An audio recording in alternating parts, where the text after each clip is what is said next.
Hello అండి. Welcome to మనోహరం. ఎండాకాలం వచ్చేస్తుంది కదా! దానికోసం నేను కొత్త మొక్కలన్నీ పెట్టుకోవడానికి పాత మట్టిని స్టెరిలైజ్ చేసుకుంటున్నాను.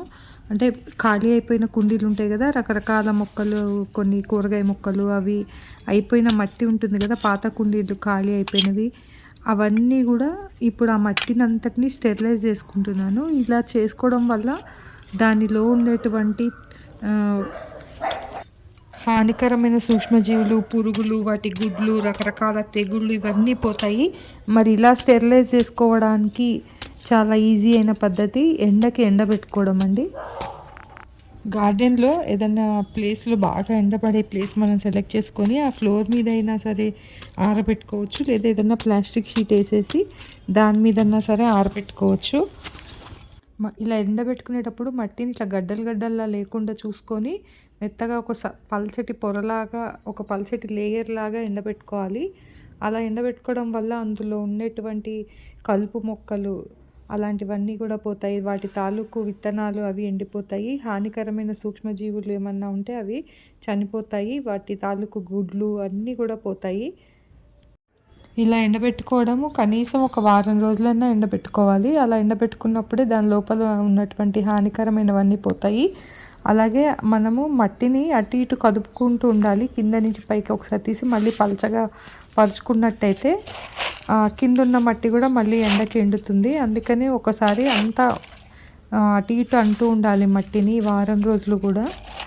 మట్టిలో ఇలాంటి వానపాములు కనిపించినట్టయితే వాటిని తీసి జాగ్రత్తగా సేఫ్ ప్లేస్లో వేసేసుకోవాలి.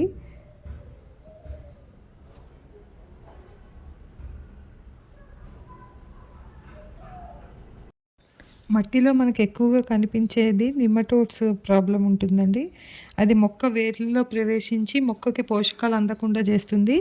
అవి వస్తే ఆకులు ఎల్లోగా అయిపోవడము, తర్వాత మనం వేసే పంట ఏదైతే కూరగాయలు పళ్ళ మొక్కలు ఉన్నాయో వాటి దిగుబడి తగ్గిపోవడం, మొక్క నీరసంగా కనిపించడం ఇలాంటివన్నీ జరుగుతుంటాయి. అది మొక్క వేరు తీసి చూస్తే ఒక చిన్న చిన్న బొడిపెల్లాగా కనిపిస్తుంటాయి. అలాంటివి ఇలా ఎండబెట్టడం వల్ల నియంత్రించుకోవచ్చు. వారం రోజులు బాగా ఎండిన తర్వాత నేను దీనిలో నీమ్ కేక్ కలుపుతున్నానండి. ఈ మట్టిని ఎండబెట్టుకున్నప్పుడే మనం వాడినటువంటి ఏవైతే పార్ట్స్ ఉన్నాయో అవి కూడా ఎండలకి ఎండబెట్టాను. ఇప్పుడేమో ఇందులో నీమ్ పౌడర్ కలుపుతున్నాను. Neem powder, vermicompost, cocopeat ఇవన్నీ కలుపుకుంటున్నానండి. నా దగ్గర ట్రైకోడర్మా ఇప్పుడు లేదు ప్రస్తుతానికి. ట్రైకోడర్మా మీ దగ్గర ఉంటే అది కూడా కలపండి.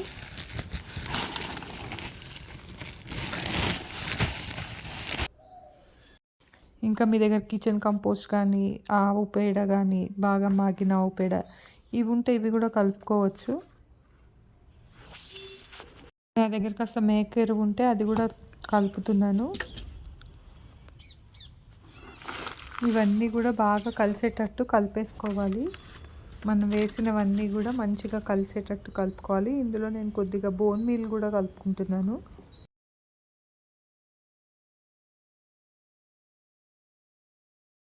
ఇదంతా కలిపేసేసి చక్కగా పాట్స్లోకి ఎత్తుకోవడమే. అయితే పాట్స్లోకి పెట్టుకున్న తర్వాత వెంటనే మొక్కను పెట్టుకోకూడదు. కనీసం దాని మీద నీళ్లు జల్లుతూ ఒక వారం రోజులు అలాగే ఉంచాలి. అలా నీళ్లు జల్లడం వల్ల 2 ఉపయోగాలు. ఆ మట్టి కూడా కొంచెం చల్లబడుతుంది. అలాగే దాంట్లో ఉన్నటువంటి ఇంకా ఏమైనా కలుపు మొక్కలు అవి వచ్చేవైతే వచ్చేస్తాయి. అప్పుడు మనం అవంతా కూడా మళ్ళీ తీసేసుకొని చక్కగా మొక్కను పెట్టేసుకోవచ్చు. నేను ఈ విధంగా పాట్స్లోకి మొత్తం ఎత్తేసుకున్నానండి. అన్ని పాట్స్లోకి తీసేసుకున్నాను. అయితే ఈ పాట్స్లో నేను పల్చగా మజ్జిగ కానీ, బెల్లం నీళ్ళు కానీ ఇలాంటివి జల్లుతున్నట్టయితే దాంట్లో మైక్రోబ్స్ అనేవి కూడా వృద్ధి చెందుతాయి. ఇలా మనం సమ్మర్ కోసం చక్కగా రెడీ చేసుకోవచ్చు మట్టిని. మీ దగ్గర ఇంకేమైనా జీవన ఎరువులు అవి ఉంటే అవి కూడా కలుపుకోవచ్చండి.